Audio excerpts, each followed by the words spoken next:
Welcome student, मैं हूँ Tande sir technical channel में आपका स्वागत है। दोस्तों, आज का जो टॉपिक है वो है हिस्टेरिसिस मोटर। और आज के टॉपिक में हम हिस्टेरिसिस मोटर के बारे में जानेंगे। हिस्टेरिसिस मोटर का जो रिलेशन है वो हिस्टेरिसिस लॉस से ही है दोस्तों। तो हम थोड़ा सा इस पॉइंट को समझेंगे कि ये हिस्टेरिसिस मोटर और हिस्टेरिसिस लॉस ये दोनों कैसे एक दूसरे से रिलेटेड है। तो स्टार्ट करते हैं दोस्तों हम हिस्टेरिसिस मोटर। हिस्टेरिसिस मोटर ये जो मोटर है दोस्तों, ये करेंट ऑब्वियसली है, करंट के सर्कुलेशन के कारण यहाँ पर ये मोटर रोटेट करेगी। तो hysteresis motor basically synchronous speed में घूमती है और ये हिस्टेरिसिस लॉस के प्रिंसिपल पर वर्क करती है दोस्तों। तो मैं वही बताना चाहूंगा कि हिस्टेरिसिस मोटर ये हिस्टेरिसिस लॉस के प्रिंसिपल पर वर्क करती है। तो हम हिस्टेरिसिस लॉस के बारे में यदि जाने तो ईडी करंट लॉस और हिस्टेरिसिस लॉस, जैसे सिलिकॉन स्टील लेमिनेटेड जो स्ट्रिप का हम यूज करते हैं। फॉर एग्जांपल कोई ट्रांसफार्मर है और ट्रांसफार्मर में ईडी करंट लॉस और हिस्टेरिसिस लॉस दोनों होता है। तो हम हिस्टेरिसिस लॉस और ईडी करंट लॉस को ओवरकम करने के लिए, उसे दूर करने के लिए हम ट्रांसफार्मर के कोर को सिलिकॉन स्टील का बनाते हैं और सिलिकॉन स्टील का बनाने के साथ उसे लेमिनेटेड भी करते हैं दोस्तों। सिलिकॉन स्टील के साथ साथ उसे हम लेमिनेटेड भी करते हैं। तो लेमिनेटेड करते हैं तो हिस्टेरिसिस लॉस दूर हो जाता है और जिसे भंवर धारा हानि कहते हैं। तो सिलिकॉन स्टील लेमिनेटेड करने के कारण ही जो लॉसेस वहां हो रही थी, ईडी करंट लॉस और हिस्टेरिसिस लॉस, ये दोनों दूर हो जाते हैं दोस्तों। तो वैसे ही यहाँ पर ये जो हिस्टेरिसिस मोटर है, इसमें भी हिस्टेरिसिस लॉस के प्रिंसिपल पर ही यह मोटर वर्क करती है। तो बेसिकली इसका जो कंस्ट्रक्शन होता है दोस्तों, इसका जहां पर यूज करते हैं वो टेप रिकॉर्डर में सबसे ज्यादा यूज किया जाता है। तो कई बार एग्जाम में पूछा गया है कि टेप रिकॉर्डर में जिस मोटर का यूज किया जाता है वो कौन सी मोटर है। तो ध्यान दीजिएगा दोस्तों, टेप रिकॉर्डर में जो यूज करते हैं उस मोटर का नाम क्या है। तो दोस्तों, टेप रिकॉर्डर में यूज करने वाली मोटर का नाम है हिस्टेरिसिस मोटर।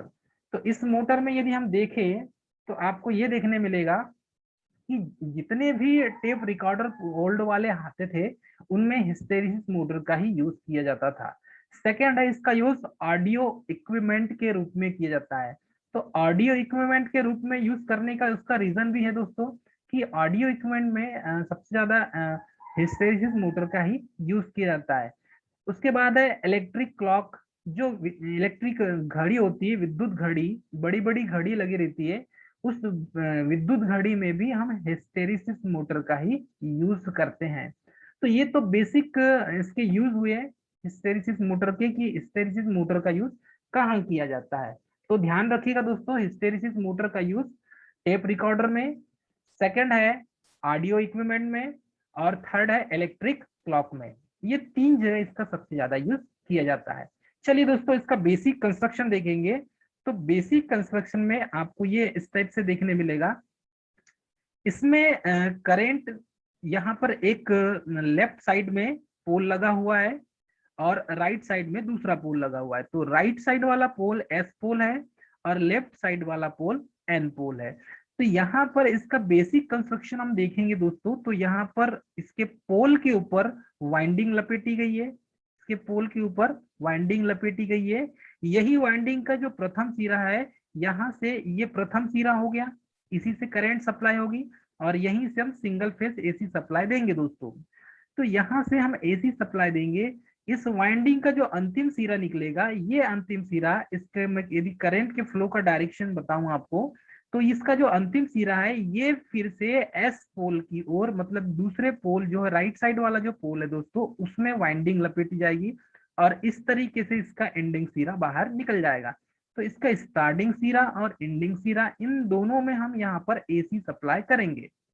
जब इनमें एसी सप्लाई करते हैं तो ये खुद का मैग्नेटिक फ्लक्स सेटअप करना चालू कर देंगे और फ्लक्स फाई क्रिएट होगा दोस्तों। बीच में रोटर पार्ट रखा हुआ है। बीच में क्या रखा है इसमें दोस्तों? रोटर पार्ट रखा हुआ है। तो इसका आधा जो पार्ट है यहाँ पर शेडिंग रिंग, या इसको कहेंगे ये एक प्रकार का शेडेड पोल है। इसका आधा जो पार्ट होगा वो शेडेड पोल होगा। ये हाफ पार्ट शेडेड पोल होगा, इस साइड भी शेडेड पोल होगा। इसमें नो वाइंडिंग, अर्थात कि इसमें वाइंडिंग अंदर नहीं यूज की जाती है, ठीक है। सिर्फ सिंपल कंस्ट्रक्शन वाली वाइंडिंग, ऊपर से एक वाइंडिंग लपेटी रहेगी जो एन से एस पोल और यहाँ से बाहर निकल जाएगी। और ये जो पोल होंगे, ये पोल दोस्तों शेडेड पोल होंगे, इनका कंस्ट्रक्शन होगा शेडेड पोल। तो शेडेड पोल होगा लेफ्ट साइड भी और राइट साइड भी, साइड से थोड़ा सा कटा मिलेगा और यहाँ पर शेडिंग रिंग लगी होगी, शेडिंग रिंग लगी होगी दोस्तों। तो इसमें शेडिंग रिंग भी लगी हुई है, शेडिंग रिंग लगी होने के कारण ही इसे हम यहाँ पर ये पोल शेडेड पोल कहलाएगा, ठीक है। इसमें जब देखें हम तो क्रोम स्टील मटेरियल का यूज करते हैं, इसमें जिस मटेरियल का यूज करते हैं वो क्रोम स्टील मटेरियल होता है। इसकी जो रिटेंटिविटी होती है मटेरियल की वो हाई होती है, याद रखिएगा, इसकी रिटेंटिविटी हाई होती है। तो इसमें नो स्लॉट, कोई स्लॉट नहीं होते, कोई वाइंडिंग नहीं होती इसमें अंदर। और यहाँ पर रोटर स्मूथ तरीके से रोटेट करती है, इसमें जो रोटर है दोस्तों, ये रोटर पार्ट स्मूथली रन करती है। और जो सिलेंड्रिकल है, मतलब कि स्लॉट, इसका जो शेप होगा वो सिलेंडर सिलेंडर के आकार का होगा या सिलेंड्रिकल शेप होगा इसका, ठीक है। तो स्मूथ सिलेंड्रिकल है, no slot and winding, high permittivity material, अर्थात कि इस रोटर के अंदर हमें यदि देखें तो कोई वाइंडिंग नहीं मिलेगी, रोटर के अंदर कोई वाइंडिंग नहीं होती दोस्तों, ये हमें याद रखना है। हिस्टेरिसिस मोटर के रोटर के अंदर इसमें कोई वाइंडिंग नहीं होती, रोटर में कोई वाइंडिंग नहीं होती, याद रखिएगा, इसमें कोई वाइंडिंग नहीं होती, स्मूथ एक सिलेंड्रिकल है की तरह होती है, हाई परमिटिविटी मटेरियल होती है इसकी, हाई परमिबिलिटी मटेरियल होता है, जिसे कहते हैं क्रोम स्टील। अर्थात कि ये जो रोटर होगा ये क्रोम स्टील का बना होता है, ये कई बार एग्जाम में पूछा गया दोस्तों। तो याद रखिएगा ये जो रोटर पार्ट है ये क्रोम मटेरियल का, क्रोम स्टील मटेरियल का बनाया जाता है, ठीक है। चलिए थोड़ा थोड़ा एक एक चीज को हम समझेंगे तो और अच्छा होगा। चलिए देखते हैं, सबसे पहले तो हम इसका स्टेटर पार्ट। तो स्टेटर पार्ट को देखें हम, तो स्टेटर पार्ट में हमें बेसिकली कौन कौन सी चीज देखने मिलेगी। तो स्टेटर पार्ट में दोस्तों शेडेड पोल टाइप मिलेगा, अर्थात कि ये जो स्टेटर पार्ट है ये शेडेड पोल टाइप होगा। स्टेटर पार्ट, ये स्टेटर है और स्टेटर पार्ट में जो पोल लगे हुए हैं ये पोल शेडेड पोल है। क्लियर सभी को, ये पोल कैसे होंगे, शेडेड पोल होंगे, ठीक है। रोटर पार्ट को देखें हम अंदर वाला, तो रोटर पार्ट में हमें कौन कौन सी चीजें मिलेगी जो मोस्ट इंपॉर्टेंट है। तो रोटर पार्ट में हमें मिलेगी, इसमें वाइंडिंग नहीं होगी, रोटर पार्ट में कोई वाइंडिंग नहीं होगी दोस्तों, इस तरीके से देख सकते हैं। तो रोटर पार्ट में इसके कोई वाइंडिंग नहीं होगी, ये रोटर पार्ट है और इसमें कोई वाइंडिंग नहीं होगी दोस्तों। और रोटर में स्मूथ सिलेंड्रिकल तरीके से ये क्या करती है, रोटेट करती है, सिलेंड्रिकल शेप में होगी, बेलनाकार शेप में होगी और स्मूथ रनिंग करती है दोस्तों। स्टेटर के मैग्नेटिक फील्ड के साथ रोटर का जो है वो पार्ट वो मैग्नेटिकली लॉक हो जाता है यहाँ पर, क्योंकि जब इसमें सप्लाई देंगे तो यहाँ पर एन और एस पोल क्रिएट होगा। जब इसमें एन और एस पोल क्रिएट होगा दोस्तों, तो ये जो स्टेटर के कारण यहाँ पर फ्लक्स क्रिएट हुआ है, इसी फ्लक्स के कारण ये रोटर पार्ट भी मूवमेंट करने लगता है, मूविंग करने लगता है और घूमने लगता है। तो ये रोटर पार्ट, स्टेटर में जो मैग्नेटिक फ्लक्स उत्पन्न हुआ है इसी फ्लक्स के कारण ये मैग्नेटिकली लॉक हो जाता है और यह रोटर रोटेट करने लगता है। तो इसका स्टार्टिंग टार्क यदि देखें दोस्तों, तो स्टार्टिंग टार्क के बारे में जाने हम, तो स्टार्टिंग टार्क इसका starting torque is proportional to क्या होता है, ईडी करंट और हिस्टेरिसिस लॉस। तो स्टार्टिंग टार्क हमेशा हिस्टेरिसिस लॉस और ईडी करंट लॉस के प्रोपोर्शनल में होगा, उसके, याद रखिएगा, उसके प्रोपोर्शनल में होगा। तो उसे इस तरीके से हम समझ सकते हैं, इसका स्टार्टिंग टार्क हमें देखने मिलेगा। तो यह स्टार्टिंग टार्क है दोस्तों, और स्टार्टिंग टार्क इसका प्रोपोर्शनल में किसके मिलेगा, एक तो ईडी करंट लॉस के और हिस्टेरिसिस लॉस के, और उसके बाद है shine value of hysteresis angle, मतलब यहाँ पर एंगल भी मिलेगा हमें। तो हिस्टेरिसिस लॉस का जो एंगल मिलेगा, ईडी करंट लॉस दूर करते हैं हम लेमिनेटेड करके पोल को, कोर को लेमिनेटेड करके किया जाता है दोस्तों। तो ये एक बात याद रखेंगे, हम यहाँ पर लेमिनेटेड करके पोल को, या ये बोल सकते हैं कोर को लेमिनेटेड करके ईडी करंट लॉस को दूर किया जाता है। हिस्टेरिसिस लॉस ये सिलिकॉन स्टील का बनाया जाता है। यदि सिलिकॉन स्टील का बनाएंगे तो हिस्टेरिसिस लॉस दूर हो जाएगा। कोई भी इक्विपमेंट हो या कोई भी मशीन हो दोस्तों, यदि उसमें हिस्टेरिसिस लॉस दूर करना है तो उसको सिलिकॉन स्टील का बनाया जाएगा। ईडी करंट लॉस दूर करना है तो उसी स्टील के ऊपर उसको लेमिनेटेड करना पड़ेगा, ठीक है। और यहाँ पर जो स्टार्टिंग टार्क है वो eddy current into hysteresis loss और sine value of hysteresis angle. तो जिस एंगल में लॉस होगा उस एंगल की शाइन वैल्यू। तो स्टार्टिंग टार्क इन तीनों के प्रोपोर्शनल में होगा, और ईडी करंट, हिस्टेरिसिस लॉस और sine value of hysteresis angle, ये तीनों एक गुणात्मक मान में होंगे। तो स्टार्टिंग टार्क हमेशा हिस्टेरिसिस मोटर का, ये किसके, जितनी भी लॉसेस हैं ईडी करंट और हिस्टेरिसिस लॉस उसके प्रोपोर्शनल में होगा।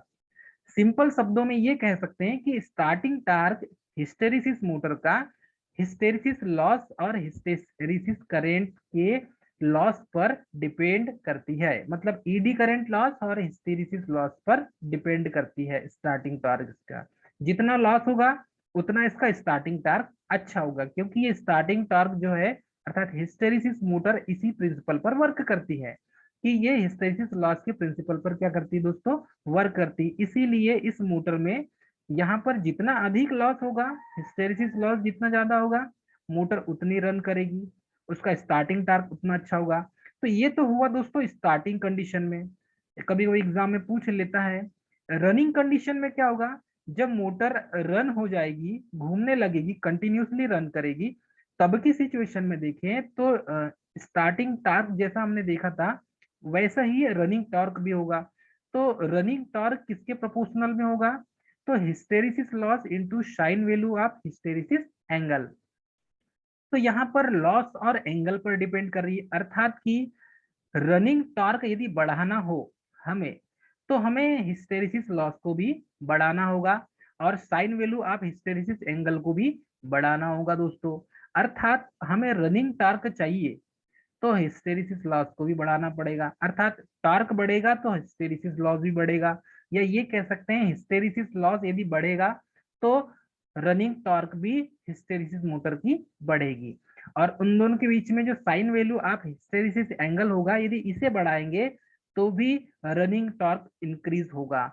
तो ये दोनों प्रोपोर्शनल में है, अर्थात इसका मतलब ये है कि टॉर्क बढ़ेगा तो हिस्टेरिसिस लॉस बढ़ेगा, या हिस्टेरिसिस लॉस बढ़ेगा तो टॉर्क भी बढ़ेगा। वैसे स्टार्टिंग टॉर्क को बढ़ाना है तो हिस्टेरिसिस लॉस को भी बढ़ाना पड़ेगा, ईडी करंट लॉस को भी बढ़ाना पड़ेगा दोस्तों, तब स्टार्टिंग टॉर्क बढ़ेगा। तो ध्यान दीजिएगा, इन चीजों को आपको याद रखना है। अब देखेंगे हम यहाँ पर इसका वर्किंग प्रिंसिपल कि हिस्टेरिसिस मोटर किस तरीके से काम करती है।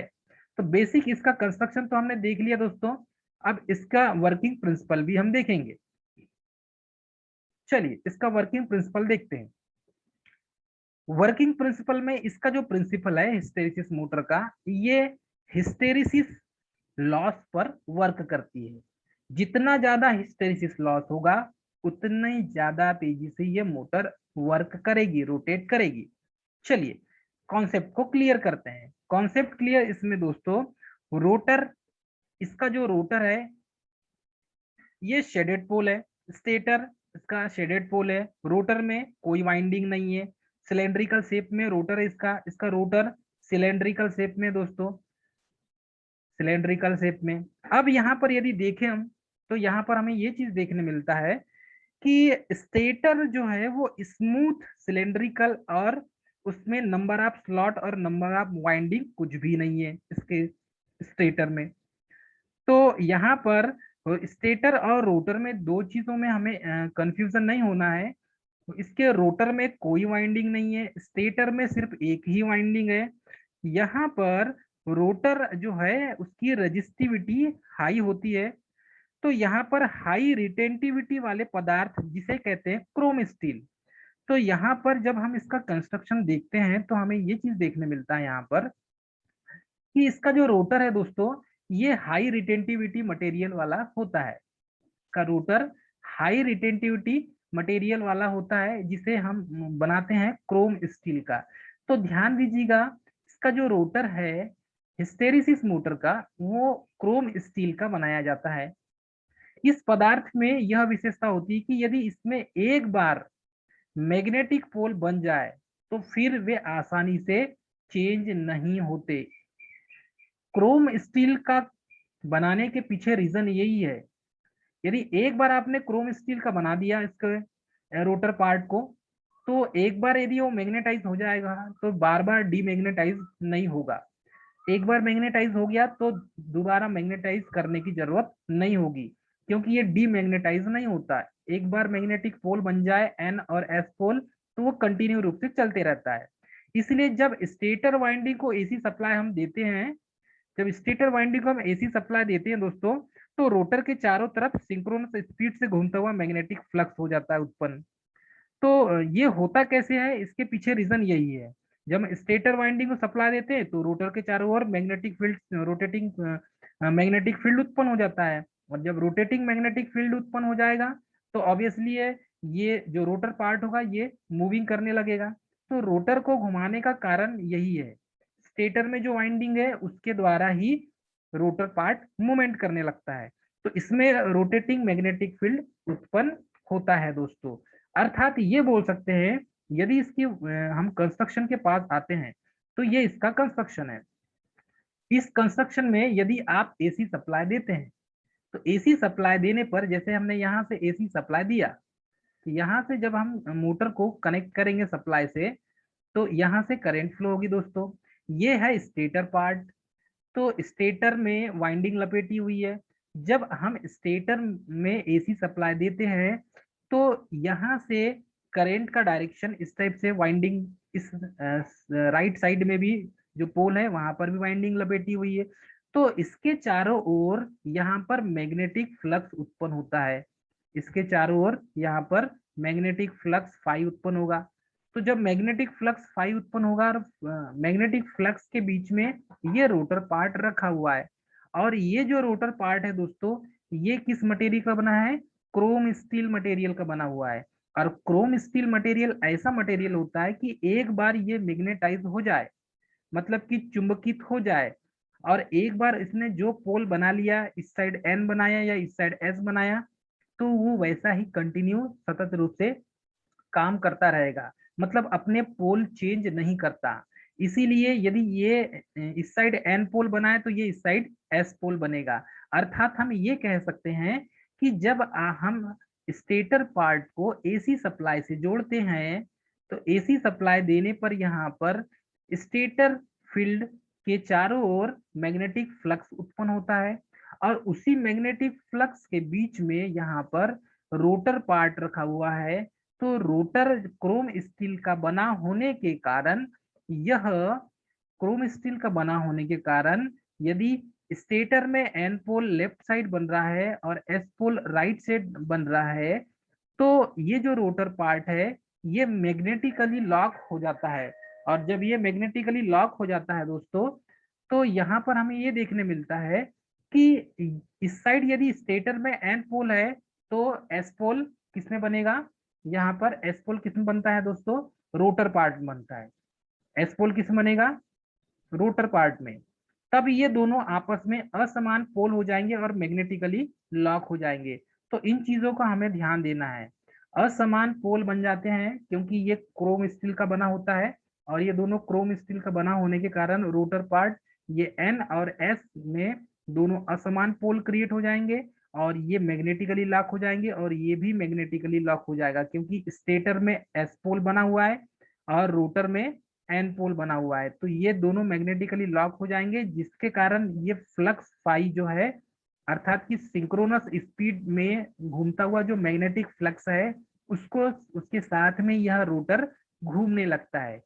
हमें ज्ञात हो कि इस रोटर के अंदर कोई वाइंडिंग नहीं है, और रोटर के अंदर जब कोई वाइंडिंग नहीं है तब हम क्या करते हैं कि अलग से क्रोम स्टील का रोटर बनाते हैं, और ये ऑटोमेटिकली एक बार चुंबकित हो जाए तो ये अपोजिट डायरेक्शन में चुंबकित होता है। यदि उसके सामने कोई चुंबक रखा हुआ है, मैग्नेट रखा हुआ है एन पोल वाला, तो अपने साइड में बनाएगा वो एस पोल, और इस तरीके से यह रोटेट करने लगता है दोस्तों। तो आई होप आपको क्लियर हो गया होगा यह किस टाइप से काम करता है। इसमें रोटर में ईडी करंट फ्लो होती है, इसके कारण ये जो रोटर हो जाएगा, इस रोटर में ये किस मटेरियल का बना हुआ है, क्रोम स्टील का बना हुआ है।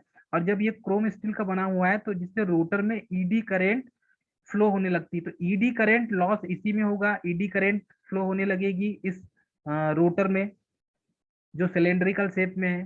तो इस रोटर में ईडी करंट फ्लो होती है, और ये ईडी करंट फ्लो होने के कारण ही दोस्तों यहाँ ये क्या हो जाएगा, पोल बनाएगा।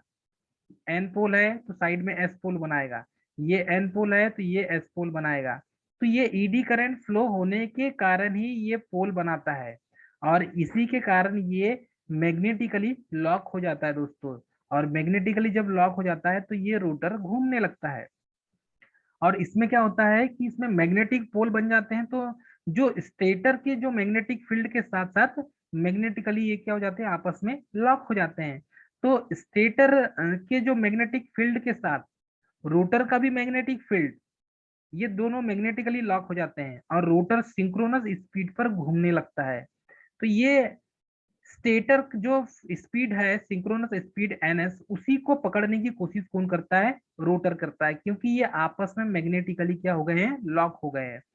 फैक्ट यह है कि यहाँ मोटर के बल जो है वो सिंक्रोनस स्पीड पर ही रोटेट होती है। इसका फैक्ट यही है कि मोटर का जो फोर्स है सिंक्रोनस स्पीड पर ही ये रोटेट करती है, ऑपरेट करती है ये overload condition with motor stop, अर्थात कि ओवरलोड की कंडीशन में यह मोटर स्टॉप हो जाती है। तो ध्यान दीजिएगा, ओवरलोड की कंडीशन जब भी होगी तो ये मोटर ऑटोमेटिकली स्टॉप हो जाएगी, अर्थात कि हायर लोड पर इस मोटर को वर्क नहीं कर सकते, यूज नहीं कर सकते आप। तो जहां पर लोअर लोड होगा वहां पर इस मोटर का यूज करेंगे, हायर लोड पर ये वर्क नहीं करती, स्टॉप हो जाती है दोस्तों, रुक जाती है। तो ध्यान रहे इस चीज का कि जब भी आप इसे ऑपरेट करेंगे तो इस मोटर में इस चीज को ध्यान देना है कि इस ये जो मोटर है, ये मोटर हायर लोड पर वर्क नहीं करती दोस्तों। ठीक है, तो यह मोटर केवल सिंक्रोनस स्पीड पर ही रोटेट होती है और ऑपरेट होती है, ओवरलोड की कंडीशन में मोटर स्टॉप हो जाती है। यूज कहाँ कहाँ करते हैं मैंने आपको बता दिया है, फिर भी मैं रिपीट कर देता हूँ। इलेक्ट्रिक क्लॉक में सबसे ज्यादा यूज करते हैं इसका, ऑडियो इक्विपमेंट में यूज करते हैं, और टेप रिकॉर्डर में। मोस्ट इंपॉर्टेंट, कई बार एग्जाम में पूछा गया है, आईटीआई की एग्जाम में, चाहे वो टेक्नीशियन हो, इलेक्ट्रीशियन हो, एलए की एग्जाम हो, या टीए टेस्टिंग असिस्टेंट की एग्जाम हो, एलए टीए, सभी एग्जाम में कई बार ये पूछ लिया है कि जो टेप रिकॉर्डर में कौन सी मोटर यूज की जाती है। तो टेप रिकॉर्डर में हम हिस्टेरिसिस मोटर का यूज करते हैं, ये कई बार एग्जाम में पूछा गया दोस्तों। इस ये की पॉइंट को आपको याद रखना है। इलेक्ट्रिक क्लॉक में भी आप जिस मोटर का यूज करते हैं वो हिस्टेरिसिस मोटर है, और इलेक्ट्रिक क्लॉक में भी हिस्टेरिसिस मोटर का यूज किया जाता है। क्लियर है सभी को, इतनी चीज आपको याद रखना है दोस्तों। बेसिक वर्किंग प्रिंसिपल मैंने आपको बता दिया है कि इसका बेसिक जो वर्किंग प्रिंसिपल है वो इस टाइप से यूज किया जाता है, क्योंकि स्टेटर में और रोटर में दोनों को देखें तो स्टेटर वाइंडिंग और रोटर वाइंडिंग, तो रोटर के अंदर तो इसमें कोई वाइंडिंग है ही नहीं है, और स्टेटर के अंदर सिर्फ स्टेटर वाइंडिंग है, और वो स्टेटर वाइंडिंग के कारण ही यह मोटर रोटेट करती है। तो ये जो बेसिक कंस्ट्रक्शन है, इन चीजों के बारे में आपको भली भांति पता होना चाहिए दोस्तों, कि ये जो स्टेटर है और रोटर है, तो स्टेटर में वाइंडिंग है, स्टेटर में वाइंडिंग है, लेकिन रोटर में वाइंडिंग नहीं है, रोटर में वाइंडिंग नहीं है। रोटर में वाइंडिंग नहीं है तो फिर मोटर वर्क कैसे कर रही है, तो ये हिस्टेरिसिस लॉस के प्रिंसिपल पर वर्क करती है। क्योंकि जब एन पोल और एस पोल के बीच में आप यदि क्रोम स्टील मटेरियल को रखेंगे तो ये खुद स्वयं पोल बना लेता है, अर्थात चुंबकित हो जाता है, और यह चुंबकित होने के साथ साथ ED current loss, eddy current इनमें फ्लो होने लगती है। तो इसमें इसके जो पूरे सरफेस में रोटर के पार्ट में ईडी करंट जो सर्कुलेट हो रही है, उसी की वजह से ये मोटर रोटेट करती है। लेकिन याद रखना है आपको, यदि लोड आपने बढ़ा दिया, नॉर्मल लोड पे ये ऑपरेट होगी, लेकिन आपने लोड यदि बढ़ा दिया दोस्तों, तो ये फिर नॉर्मल लोड में ही ऑपरेट नहीं होगी। तो इन चीजों को आपको याद रखना है कि नॉर्मल लोड पे ये ही ऑपरेट होगी, यदि आपने लोड बढ़ा दिया तो ये ऑपरेट नहीं होगी। क्लियर है सभी को? तो ये आपको क्लियर हो गया होगा दोस्तों कि हिस्टैरिसीस मोटर होती क्या है। ये मोटर है सिंगल फेस मोटर कहलाती है, सिंगल फेस मोटर ही है, इसे सिंगल फेस मोटर ही कहते हैं हम, क्योंकि इससे हम सिंगल फेस एसी सप्लाई दिया जाता है और ये एसी मोटर की गिनती में ही आती है।